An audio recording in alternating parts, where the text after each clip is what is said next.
Top of the morning, fellas. Check out this classic 1969 BSA 650 Thunderbolt. This is from the Beano Rodi collection. He's got a massive collection of vintage Nortons and Triumphs and BSAs that his family has handed down through the generations, and he's not selling any of them. The only reason these are here is he blew the motor on his truck and needed some money for race fuel because he's racing this year. 78 years old, traveling the national circuit. He won the national championship last year for the AHMRA racing motocross and flat track. So he's back at it. We bought a collection of 5 of his British bikes.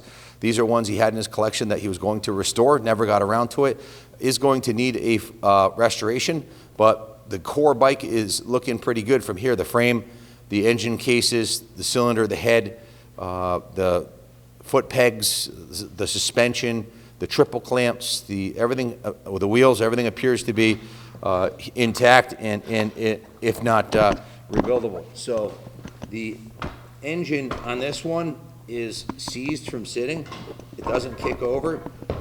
It's, like I said, it's been in his warehouse for 20 years, but the kicker's there, the shifter's there, the pegs are there, the handlebars, controls, everything's intact. Oil tank, carburetor.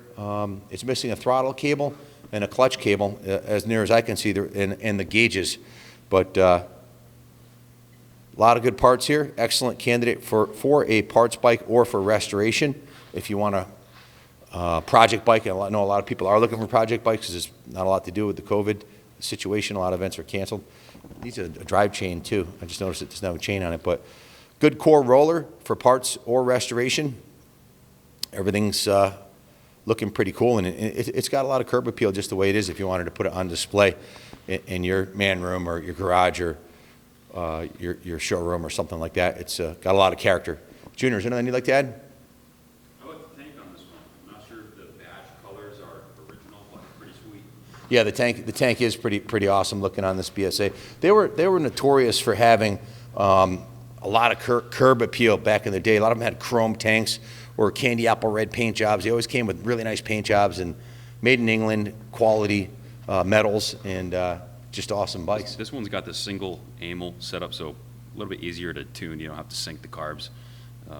These are sweet. We've ridden a lot of British bikes here. The BSAs are definitely, how would you describe it, Pops? Well, I have a black in chrome 650 Thunderbolt upstairs, same year, that I've taken to the Thompson Motor Speedway during their vintage day, and I got to do a few laps around the track. I actually rode the bike there and went on the track. It wasn't a race. It was just a fun ride on the racetrack, but they handle good. They sound good. They're a lot of fun. They're easy to work on. Parts are available. When you talk about the value of these, the NADA value on this is over $15,000 for a restored one. So they're recognized as highly collectible classics. This one, obviously an antique, over 50 years old, and it's all there. So good core bike. Someone's going to have a lot of fun bringing this baby back to life and or just looking at it because it's beautiful the way it sits. So if you have any questions about it, give us a call, 860-454-7024. Thanks for watching, and God bless America, and long live the Queen.